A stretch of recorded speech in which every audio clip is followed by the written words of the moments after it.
رابغ، اب اس راستے میں نہیں جو آپ جاتے ہیں، پرانے راستے، وہاں بھوک لگی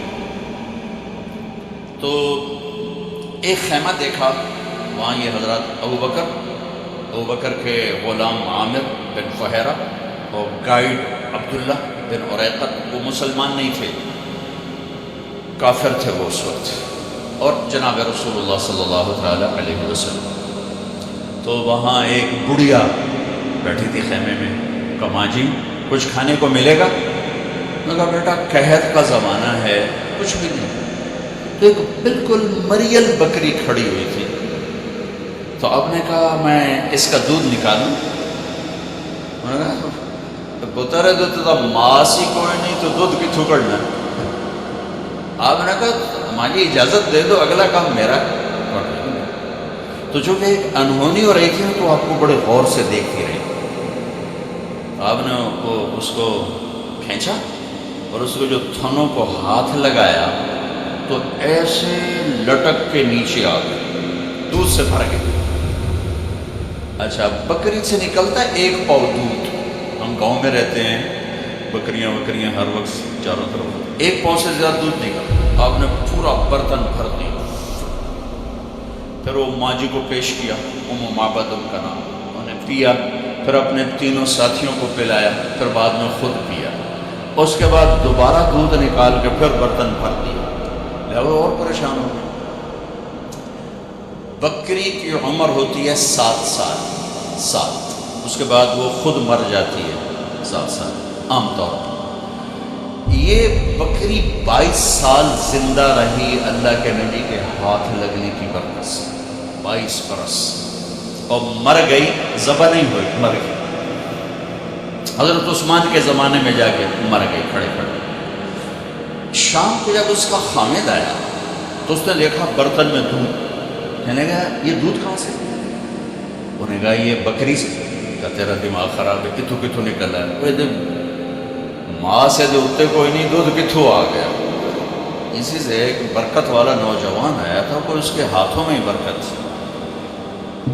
تو کہنے لگا کیسا تھا ذرا بتاؤ. تو اس نے ہمارے نبی کا حلیہ بیان کیا.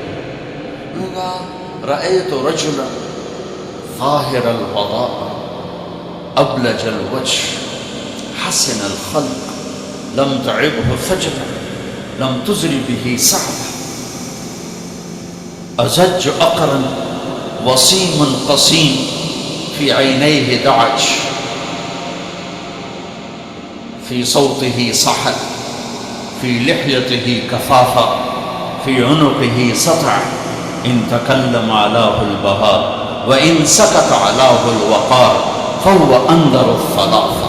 سبحان اللہ، کیا خوبصورت اس نے ہمارے نبی کو ایسے اپنے ہمارے سامنے کھڑا کر دیا.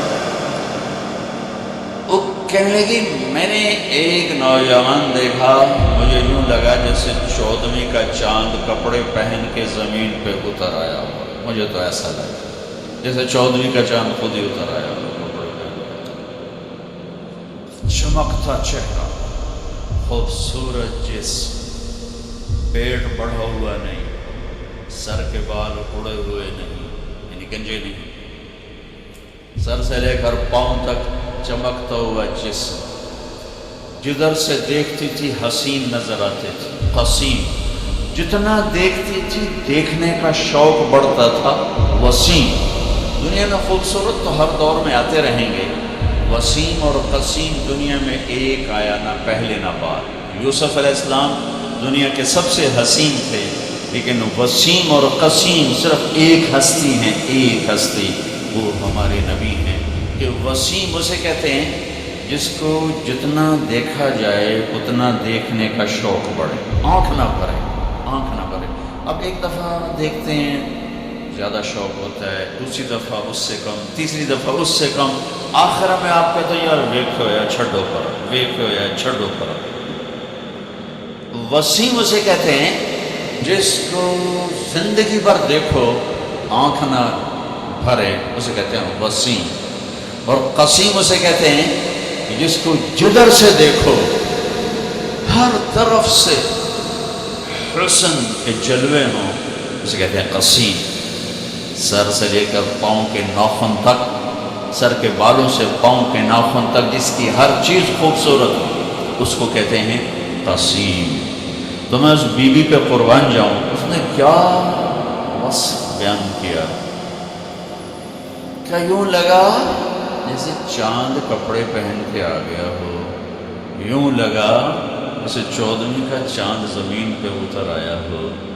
جدھر سے دیکھتی تھی حسن ہی حسن تھا، اور جتنا دیکھتی تھی دیکھنے کا شوق بڑھتا تھا. آنکھیں بڑی خوبصورت. میں ایک حدیث اور ساتھ جوڑ دیتا ہوں. آپ کی آنکھوں کے بارے میں 7 الفاظ ہیں: ادعج، اشکر، اکحل، احور، اہدب، انجل، ابرج. 7 الفاظ. اور ان 7 کا ایک ترجمہ ہے کہ اللہ نے کائنات میں ایسی آنکھ کسی کو نہیں عطا فرمائی. سوکھا ترجمہ کرا، سوکھا ترجمہ. اللہ نے کائنات میں ایسی آنکھ کسی کو، موٹی، لمبی، سرخ دھاریاں، پتلی سیاہ، سفیدی سفید، پلکیں لمبی، بغیر سرمے کے سرما لگا ہوا، گہری آنکھ، چمکتی آنکھ، نورانی اور روشن آنکھ. آپ کی آنکھوں میں آنکھیں ڈال کے کوئی بات نہیں کر سکتا تھا، برداشت نہیں کر سکتا تھا، آنکھ جھک جاتی تھی. اس لیے آپ یوں دیکھا کرتے تھے. آپ ایسے نہیں دیکھتے تھے، ایسے دیکھتے تھے، تھوڑا ادھر سے تھوڑا ادھر سے. کبھی کبھی آنکھ اٹھاتے تھے. ہمارے نبی کیسے حیا والے تھے، مردوں میں بھی آنکھ نہیں اٹھاتے تھے، اتنی حیا تھی. عورت تو بڑی دور کی بات، مردوں میں بھی حیا کی وجہ سے آنکھ بھر کے نہیں دیکھتے. کبھی کبھی آپ کی جب آنکھ اٹھتی تھی تو پھر سارے صحابہ ایسے ہو جاتے، آپ کو کوئی دیکھ نہیں سکتا تھا. صرف 2 آدمی آپ کو دیکھ سکتے تھے، ایک ابو بکر اور ایک عمر، بس باقی کو نہیں دیکھ سکتا تھا. تو وہ بیوی کہنے لگی کیا خوبصورت آنکھ تھی، اور بھویں لمبی گول کمان کی طرح. فی صوتہ صح، آواز میں ایک جادو تھا، کشش، روح، نغمہ تھا آواز میں. یہ ساری آواز کی کوالٹیز. آواز میں روب ہو تو نغمہ نہیں رہتا، نغمہ ہو تو روب نہیں رہتا. ٹھیک ہے، میرے نبی کی آواز میں نغمہ بھی تھا، روب بھی تھا، کشش بھی تھی، جادو.